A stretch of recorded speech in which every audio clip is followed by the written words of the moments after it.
मैं Vivek Bindra, motivational speaker और business coach. आज की बात जापान पे करूंगा। जापान आज दुनिया की तीसरी सबसे पावरफुल इकोनॉमी बन गया है। मैं इसके थोड़े हिस्ट्री से आपको आराम आराम से आज लेके जाऊंगा।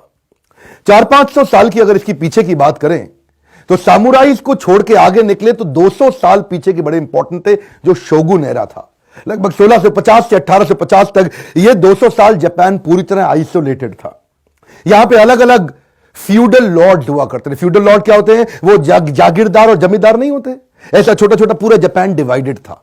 तो जापान में कोई एक लीगल सिस्टम नहीं था, कोई एक फॉरेन पॉलिसी नहीं थी, कोई क्रॉस बॉर्डर ट्रेड करने के अरेंजमेंट्स नहीं थे, अंदर इनकी डेमोक्रेसी नहीं थी, कोई एक बड़ा प्रधानमंत्री नहीं था, एक कॉमन लीडर नहीं था, जिसके कारण जापान बटा हुआ था, आपस में अंदर और पूरी दुनिया से भी अलग थलग पड़ गया। शोगुन एरा को खत्म किया गया, आपस की जनता ने वहां उखाड़ के फेंका। तब उसके बाद आया इनका मेजी एरा।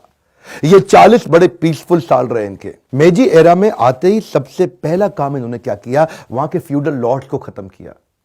जो इनके जागीरदार जमींदार थे, जिन्होंने पूरे देश को डिवाइड किया हुआ था टुकड़ों टुकड़ों के अंदर, उनको खत्म करके एक कॉमन एस्टैब्लिशमेंट लाके जापान में बिल्ड करी। क्या किया? पहले तो इलेक्टेड पार्लियामेंट लेकर के आए, डेमोक्रेसी खड़ी करी, एक ऐसी गवर्नमेंट तैयार करी जिसने कॉमन टैक्स सिस्टम बना लिए। क्योंकि पहले जागीरदार जमींदार पूरे जापान में अपने अपने हिसाब से टैक्स लेते थे, कोई अनाज ले लेता था, कोई चावल ले लेता था। इन्होंने उसको एक्चुअल कॉमन सिस्टम बिल्ड किया।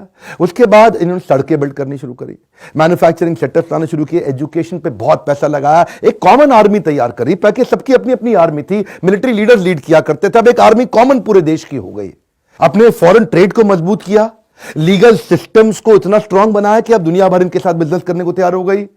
अब खास तौर से उन्होंने अपने मॉरल एजुकेशन पे बहुत ध्यान दिया। एक एक बच्चे को सिखा दिया कि देश के लिए काम करना है। मॉरल कैरेक्टर और इंटेग्रिटी जापानियों में सबसे ज्यादा है साहब। यहां पे इन्होंने अपने को इतना मजबूत कर लिया कि 1905 आते आते दुनिया की सबसे बड़ी पावर उस समय थी रशिया, इन्होंने रशिया को जाके हरा दिया। अब क्या है, इनके पास ना अपने देश के अंदर नेचुरल रिसोर्सेज नहीं थे। जैसे स्टील चाहिए मैन्युफैक्चरिंग सेटअप के लिए, और कुछ चाहिए, सोना चाहिए, बहुत आइटम, कोल वोल, कितना कुछ चाहिए रहता है, खदाने खाने इनके पास है नहीं। तो इन्होंने जाके दूसरे देशों में अटैक करना शुरू कर दिया।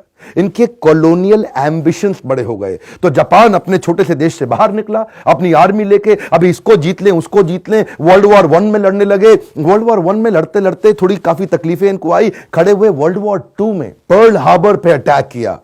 वो जो 1941 में इन्होंने जाके अमेरिका पे अटैक कर दिया ना, वो बड़ा गलत हुआ। क्योंकि जिसने ट्रिगर किया बाद में अमेरिकन को हिरोशिमा नागासाकी पे फेंकने के लिए।